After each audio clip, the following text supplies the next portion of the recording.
Bismillahirrahmanirrahim. Assalamualaikum warahmatullahi wabarakatuh. Perkenalkan, nama saya Iksanur Alam. Di sini saya akan membahas materi mengenai analisis pembiayaan bank syariah. Ada 4 pokok bahasan penting yang akan saya jelaskan dalam materi kali ini.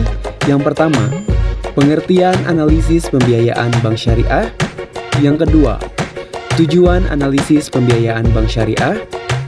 Yang ketiga, instrumen analisis pembiayaan bank syariah. Dan yang keempat atau yang terakhir, faktor yang mempengaruhi hasil analisis pembiayaan bank syariah.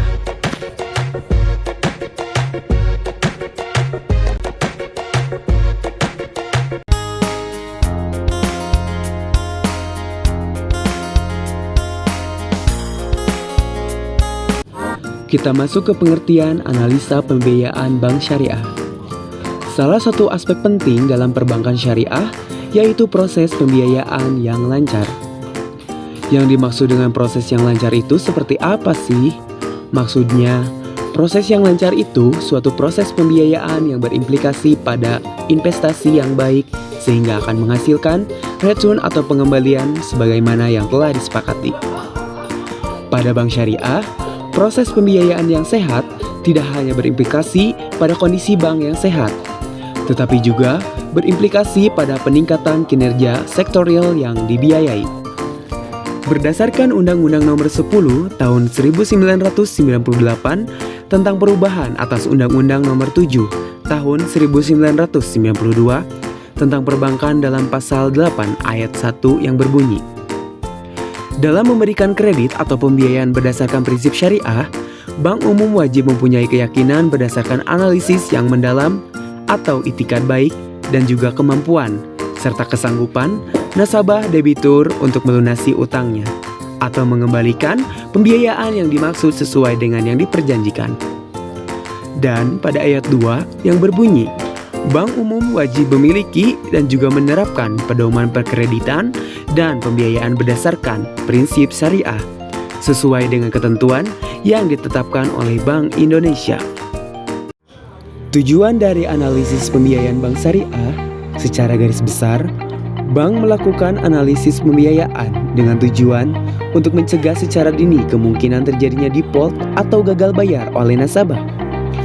Analisis pembiayaan merupakan salah satu faktor yang sangat penting bagi bank syariah dalam mengambil keputusan untuk menyetujui ataupun menolak permohonan pembiayaan. Analisis yang baik akan menghasilkan keputusan yang tepat. Kita masuk ke pembahasan instrumen pada analisis pembiayaan bank syariah. Sebelum bank memberikan pembiayaan terhadap nasabah, bank perlu bijaksana atau diskret dalam membuat sebuah analisa yang bertujuan mengetahui calon nasabah pantas atau tidaknya untuk diberikan pembiayaan. Kebijaksanaan merupakan asas kewaspadaan yang menjadi dasar pijakan dalam menentukan konsep yang tertata sehingga menghasilkan kebijakan yang memiliki standar sikap. Teknik dalam mengatur manajemen risiko yang dimiliki, istilah diskret juga berkaitan dengan fungsi dari pengawasan terhadap perbankan dan juga manajemen perbankan. Bank syariah dalam menjalankan setiap transaksi harus mengutamakan kebermanfaatan dan juga unsur hati-hati dalam menjalankan tugasnya termasuk dalam pemberian dana produktif kepada nasabah. Untuk mengecek atau mengetahui kepribadian nasabah, maka diperlukan analisis yang tepat dan juga efisien. Maka dari itu, bank biasanya menggunakan pendekatan prinsip 6C. Yang pertama adalah karakter. Karakter menggambarkan watak dan juga kepribadian calon nasabah. Yang kedua adalah capacity. Analisis terhadap capacity ini ditujukan untuk mengetahui kemampuan keuangan calon nasabah. Yang ketiga adalah capital. Capital atau modal yang disertakan dalam objek pembiayaan perlu dilakukan analisis yang lebih mendalam. Modal merupakan jumlah modal yang dimiliki oleh calon nasabah atau jumlah dana yang akan disertakan dalam proyek yang dibiayai. Yang keempat adalah kolateral. Kolateral merupakan agunan yang diberikan oleh calon nasabah atas pembiayaan yang diajukan. Yang kelima adalah condition of economy. Condition of economy merupakan analisis terhadap kondisi perekonomian. bank perlu mempertimbangkan sektor usaha calon nasabah yang dikaitkan dengan kondisi ekonomi. Yang keenam atau yang terakhir adalah constraint atau batasan. Batasan merupakan faktor yang terjadi akibat iklim di luar wilayah administrasi seperti keadaan dan cuaca dalam wilayah tertentu yang mengakibatkan usaha tidak dapat dijalankan. Kita masuk ke pembahasan yang terakhir, faktor yang memengaruhi hasil analisis pembiayaan bank syariah.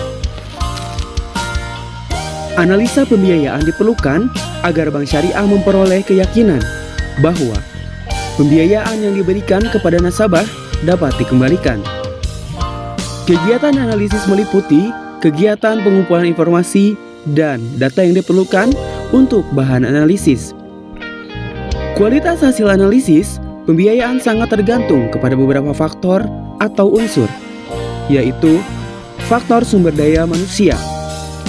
Analisis pembiayaan dilakukan oleh seorang akun officer yang harus mempunyai keterampilan yang bersifat teknis maupun pengetahuan yang bersifat teoritis. Di samping itu juga harus mempunyai mental yang kuat. Yang selanjutnya, faktor data analisis. Informasi dan data yang diperlukan harus lengkap, dapat dipercaya, dan akurat. Yang dapat ditempuh dengan dua cara, yaitu dengan melakukan penelitian secara langsung atau on the spot, dan untuk laporan keuangan atau neraca dan daftar laba atau rugi. Bisa dengan cara meminta bantuan kantor akuntan. Sebagai kesimpulan, secara garis besar, bank melakukan analisis pembiayaan dengan tujuan untuk mencegah secara dini kemungkinan terjadinya default atau gagal bayar oleh nasabah.